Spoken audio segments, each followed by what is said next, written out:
Hey everyone, what is good? Welcome back to the channel. This is SilverHyena, and once again we are back with my minor obsession with small watercolor palettes at this point, in between ones that have been made either by myself or my dad, or that I just happened to pick up at various stores.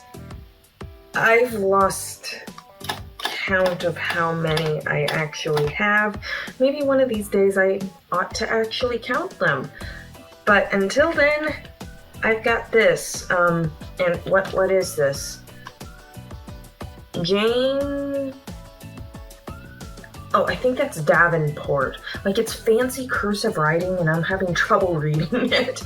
I think that's Jane Davenport, but it's a very, very small watercolor palette. And I can't believe I have let this just sit in my art thing for so long. Okay, well, enough of this. Let's just get to it. Okay. And of course, there's tape. There's always tape. That's why I've got this.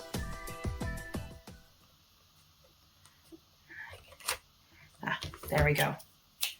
Tape is the enemy, as we all know on this channel. And oh geez, this thing is stuck in there good. All right.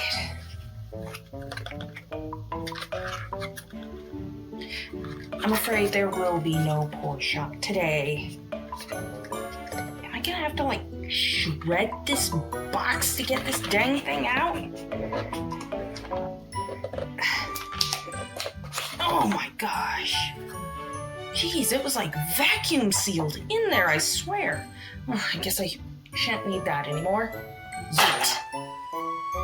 Okay, so here's a look at the palette itself.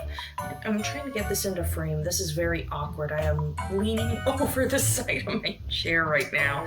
But it's actually got like these nice little rubber feet, and this is actually a really nice feature that I haven't seen on a palette before, but it's brilliant.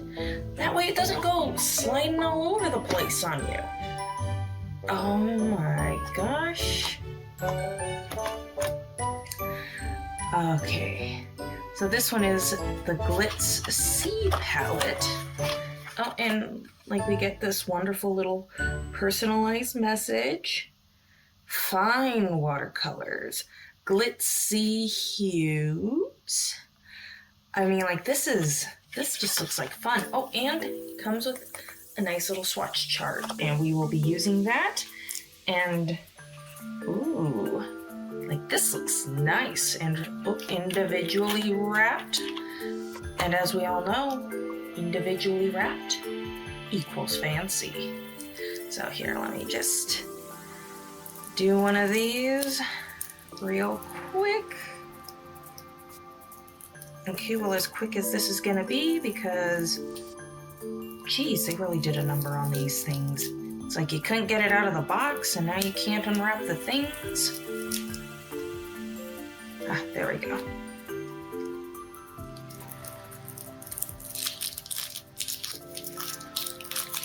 Ah. There we go. Only 75 more to go. I'll be right back. Okay, so here is the palette all ready to go, and I must say that those, like this is, like those little rubber feet, they keep it in place, and that's good. That's really good. So we've got our nice swatch sheet here, and I'm going to spritz that just a bit. Oh yeah, you might want to actually see that. All right. Okay, well, like the paper wants to slide all over the place. There we go. You know, this is not going how I thought it would.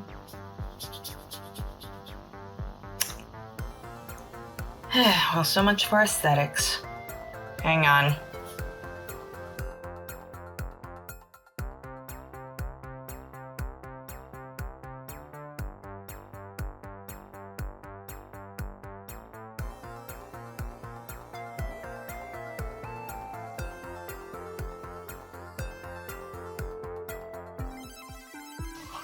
Okay, there we are. Overall, I am like, yeah, it leans heavily on the greens, definitely, but this is a wonderful little palette. The paints felt so nice, and, well, I got a little close there, but, oh well, it's just a swatch sheet. I'm not too worried about it, but these are going to be some interesting colors to work with, and I love that this one is all iridescent and pretty. That might be a good kind of a top coat sort of a thing. So let's see here. I've got a lot of green. I need to think of something that can really utilize green. I mean, like this. I think this is going to be fun.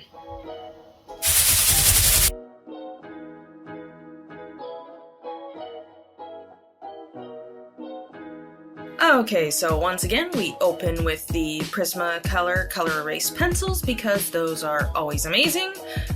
Followed up with Master's Touch fine liners, which I'll be honest, I've been using a lot lately, mostly out of convenience, but yeah, that's all on that subject. I did cut out a lot of the sketch and inking, but I really just wanted to get to the painting part.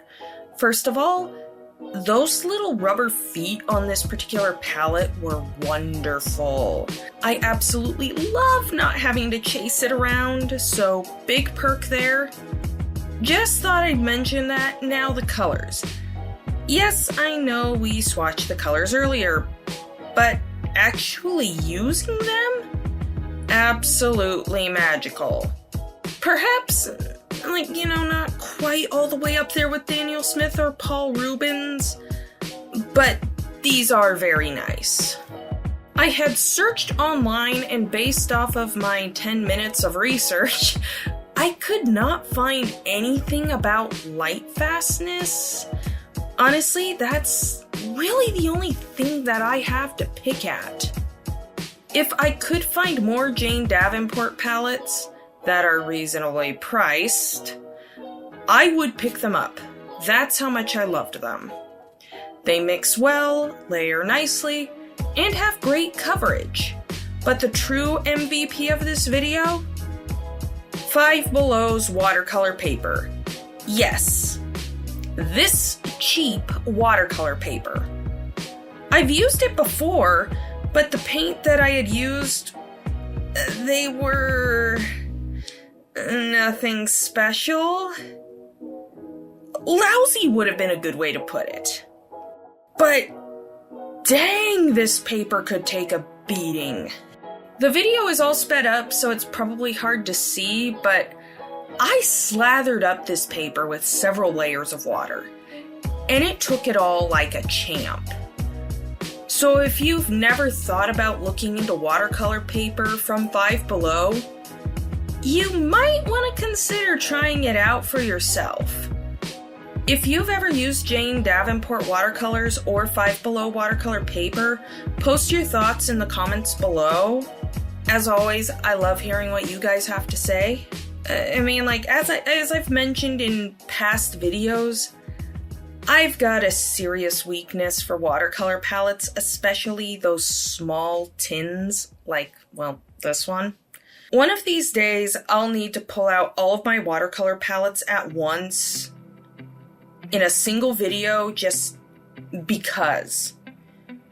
If you'd like to see that video, be sure to leave a like and, of course, subscribe to the channel. Like, that always makes me happy. That makes me really happy. Okay, back to the Jane Davenport watercolors. One thing that I loved about these, among other things, is just how well they layer. Now, this is a big deal with watercolors. Some watercolors re-wet very well, like Daniel Smith, others not so much, Sometimes cheaper watercolors will just break down and turn into mud instead of building that depth that you're looking for, you know? Luckily, these ones layer exceptionally well. Again, if you can find these Jane Davenport watercolors, I recommend. Especially if you could find them at one of those discount stores, like I did.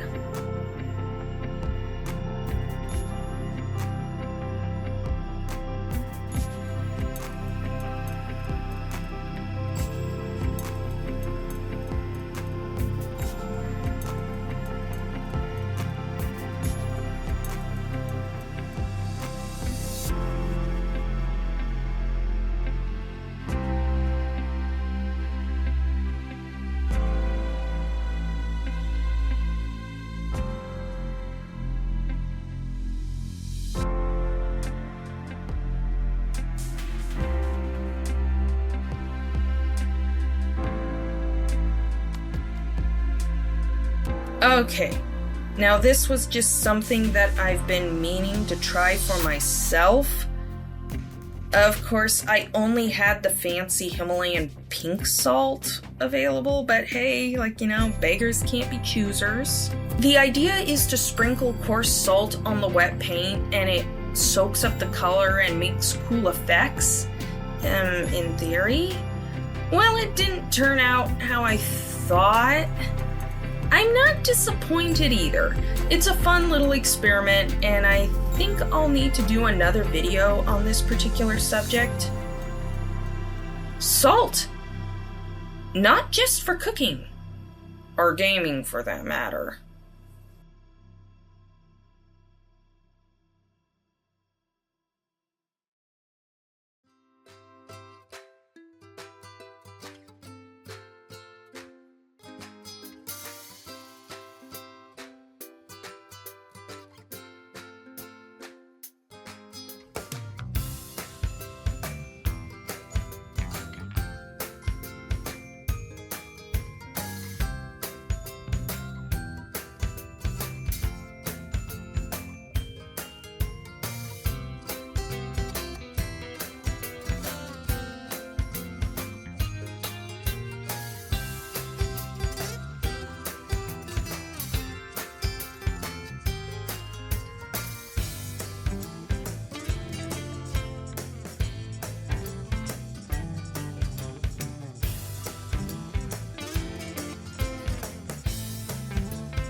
Alrighty, and here we are, final thoughts.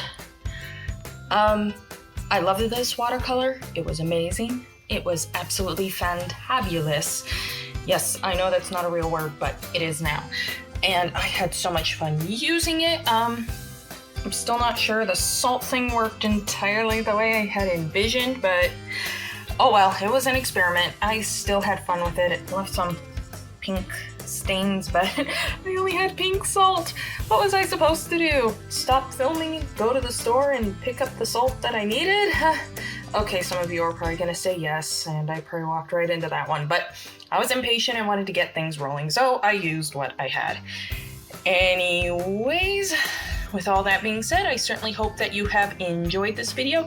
If you did, please be sure to leave a like and subscribe to the channel if you haven't already. Also, while we're at it, why not check out my Instagram at SilverHyena Art. And among other things, I've been gushing all over this paint, but dang, this 5 Below watercolor paper held up. Woo! Dang, I was not expecting something that good to come out of 5 Below, honestly. So, kudos to you guys. Like, if you've got a 5 Below in your area, get some 5 Below watercolor paper to check it out for yourself.